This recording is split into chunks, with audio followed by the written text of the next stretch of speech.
Olá pessoal, tudo bem? Quantos de vocês estão matriculados no ensino superior ou mesmo possuem filhos matriculados em escolas ou pré-escolas e não estão tendo aulas presenciais nem mesmo online durante esse período de isolamento social? Você está pagando mensalidade escolar? Nesse vídeo eu vou falar um pouco sobre essa situação que tem deixado muita gente preocupada, inadimplente e ainda quais as medidas que alguns governantes estão adotando para equilibrar essa conta. Eu me chamo Adelmo Schwindt Jr. e este é o seu canal Advogado Consultor.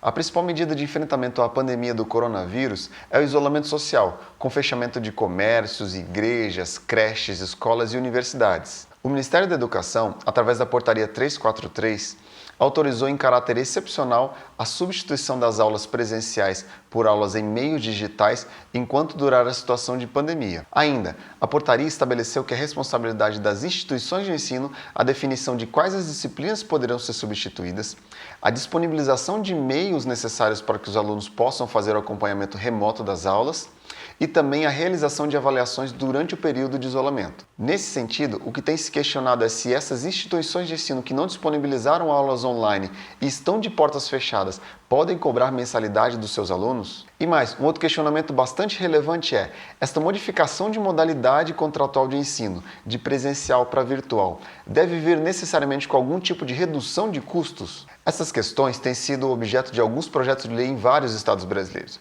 e também têm sido bastante discutida no Senado Federal e na Câmara dos Deputados em Brasília. Cerca de metade dos estados brasileiros já possuem projetos de lei prevendo a obrigatoriedade das instituições de ensino em reduzir as mensalidades enquanto durarem as medidas de enfrentamento à pandemia. No Senado Federal, o projeto de lei 1163 determina a redução de no mínimo 30% das mensalidades nas instituições de ensino fundamental e médio e nas universidades privadas que não consigam disponibilizar de atividades presenciais.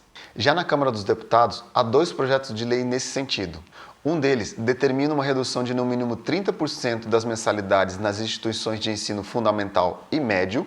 O outro estabelece que haja uma renegociação entre as partes, com redução das mensalidades nos ensinos básico e superior na faixa de 20% a 30% das mensalidades e ainda proíbe que haja redução dos salários dos professores e funcionários. Mas na prática, as escolas são obrigadas a fornecer o desconto? O primeiro ponto a destacar é que o contrato de prestação de serviço educacional é regulado pelo direito civil, onde o princípio basilar é a relação entre particulares, e o que prevalece é como as partes do contrato estabelecem as regras que vão seguir. Nesse sentido, as escolas não possuem obrigação legal de ofertar desconto nas mensalidades, pois o estado de calamidade pública que gerou a suspensão dos serviços não foi causado por qualquer das partes dessa relação contratual. Contudo, o mesmo direito civil que regula esse tipo de contrato prevê algumas situações em que as partes podem rever as regras estabelecidas, como, por exemplo, quando há algum tipo de flagrante desequilíbrio contratual. E é exatamente nesse ponto que a discussão sobre o assunto ganha grandes proporções. Com a atual situação do país, é visível que há um evidente desequilíbrio contratual nas relações de ensino, uma vez que, com escolas e universidades fechadas, sem disponibilizar aulas em meios virtuais, o ensino não está mais posto à disposição do aluno e esse ainda assim tem que pagar as mensalidades. Cabe frisar que o pagamento da mensalidade é uma contraprestação lógica do serviço contratado, ou seja, eu pago porque recebi o serviço de educação ou porque tal serviço me foi colocado à disposição. Na medida em que o poder público, em tese, não poderia interferir nas relações privadas a ponto de impor uma obrigatoriedade na redução das mensalidades, desconsiderando inclusive que as escolas privadas no Brasil possuem situações financeiras muito diferentes, a saída tem sido o diálogo.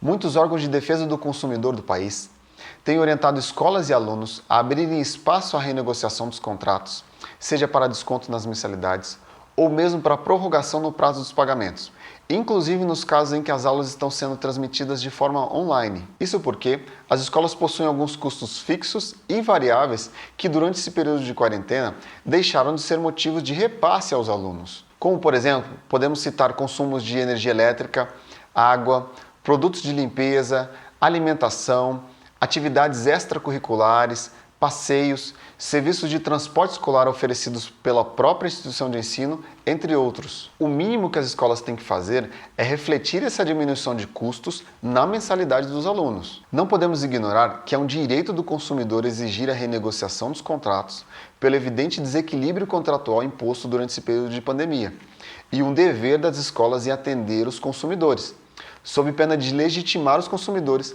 a rescindir o contrato por justo motivo, sem ter que pagar as multas estabelecidas no contrato. Se esta renegociação não ocorrer, invariavelmente o pior cenário será a rescisão do contrato e a retirada do aluno da escola, o que passa a ser um outro problema para os pais, pois, de acordo com o Estatuto da Criança e do Adolescente, os alunos de idade entre 4 e 18 anos não podem ficar fora da escola. Já para as instituições de ensino, a rescisão do contrato pode conduzir ao colapso de suas atividades, levando à demissão em massa de professores e funcionários e inclusive à falência. Por isso, a resolução do impasse não é necessariamente a imposição legal de redução das mensalidades a um determinado percentual fixo, pois isso não estaria observando as especificidades de cada caso. O problema se resolve com bom senso entre escolas e consumidores, a fim de que o contrato continue equilibrado para ambas as partes. Mas para isso, os consumidores precisam provocar as escolas a uma renegociação e as escolas precisam estar abertas a fazer concessões. É isso. Muito obrigado por ficar comigo até o final desse vídeo e nos vemos no próximo.